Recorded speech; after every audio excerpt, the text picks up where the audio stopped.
I found that nothing in life is worthwhile unless you take risks.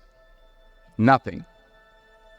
Nelson Mandela said, "There is no passion to be found playing small and settling for a life that's less than the one you're capable of living." Now, I'm sure in your experiences in school and applying to college and picking your major and deciding what you want to do with life, I'm sure people have told you to make sure you have something to fall back on. Make sure you got something to fall back on, honey.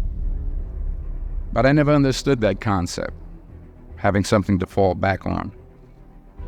If I'm going to fall, I don't want to fall back on anything. I want to fall forward. I figure at least this way I'll see what I'm going to hit. Reggie Jackson struck out 2,600 times in his career, the most in the history of baseball. But you don't hear about the strikeouts. People remember the home runs. Fall forward. Thomas Edison conducted 1,000 failed experiments. Did you know that? I didn't know that. Because the 1,001st was the light bulb. Fall forward. Every failed experiment is one step closer to success. You've got to take risks, and I'm sure you've probably heard that before, but I want to talk to you about why that's so important. You will fail at some point in your life. Accept it. You will lose. You will embarrass yourself. You will suck at something. There's no doubt about it. And I know that's probably not a traditional message for a graduation ceremony, but hey, I'm telling you, embrace it, because it's inevitable. In the acting business, you fail all the time. Early on in my career, I auditioned for a part in a Broadway musical. Perfect role for me, I thought, except for the fact that I can't sing. I didn't get the job. But here's the thing. I didn't quit. I didn't fall back. I walked out of there to prepare for the next audition, and the next audition, and the next audition. I prayed. I prayed, and I prayed. But I continued to fail, and fail, and fail. But it didn't matter, because you know what? There's an old saying, you hang around the barbershop long enough, sooner or later you're going to get a haircut. So you will catch a break. And I did catch a break. Last year, I did a play called Fences on Broadway. But here's the kicker. It was at the Court Theater. It was at the same theater that I failed that first audition 30 years prior.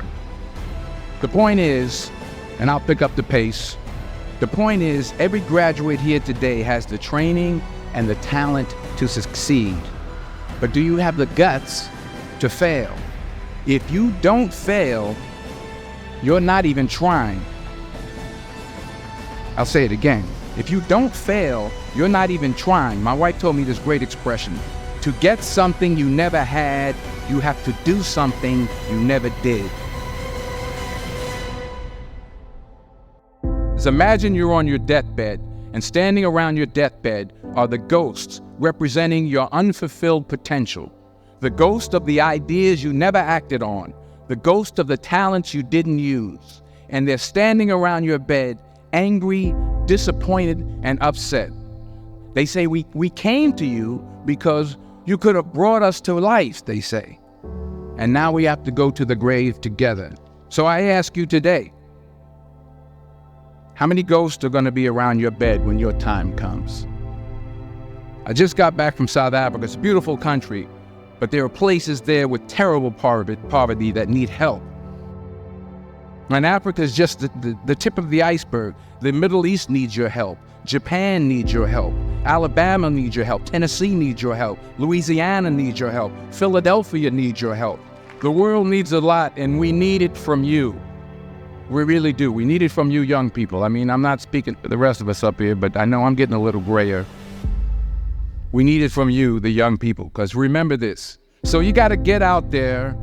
You got to give it everything you got, whether it's your time, your talent, your prayers, or your treasures. What are you going to do with what you have? I'm not talking about how much you have. Some of you are business majors. Some of you are theologians, nurses, sociologists. Some of you have money. Some of you have patience. Some of you have kindness. Some of you have love. Some of you have the gift of long suffering. Whatever it is, whatever your gift is, what are you going to do with what you have? All right, now here's my last point about failure. Sometimes it's the best way to figure out where you're going. Your life will never be a straight path. I began at Fordham University as a pre-med student. So then I decided to go into pre-law, then journalism. And with no academic focus, my grades took off in their own direction. I was a 1.8 GPA one semester, and the university very politely suggested that it might be better to take some time off. I was 20 years old. I was at my lowest point. And then one day, and I remember the exact day, March 27th, 1975, I was helping my mother in her beauty shop. My mother owned a beauty shop up in Mount Vernon. And there was this older woman who was considered one of the elders in the town. And I didn't know her personally, but I was looking in the mirror. And every time I looked at the mirror, I could see her behind me, and she was staring at me. She just kept looking at me. Every time I looked at her, she kept giving me these strange looks. So she finally took the dryer off her head and she said something I'll never forget. She said, "Young boy, I have a prophecy, a spiritual prophecy." She said, "You are going to travel the world and speak to millions of people." And in the years that followed, just as that woman prophesied, I have traveled the world and I have spoken to millions of people through my movies. Millions who up till this day couldn't see me, who up till this day I couldn't see while I was talking to them, and they couldn't see me. They could only see the movie. They couldn't see the real me. But I see you today, and I'm encouraged by what I see. And I'm strengthened by what I see. Because taking risk is not just about going for a job. It's also about knowing what you know and what you don't know. It's about being open to people and to ideas. Because the chances you take, the people you meet, the people you love, the faith that you have, that's what's going to define you. Never be discouraged. Never hold back. Give everything you got. And when you fall throughout life, remember this: fall forward.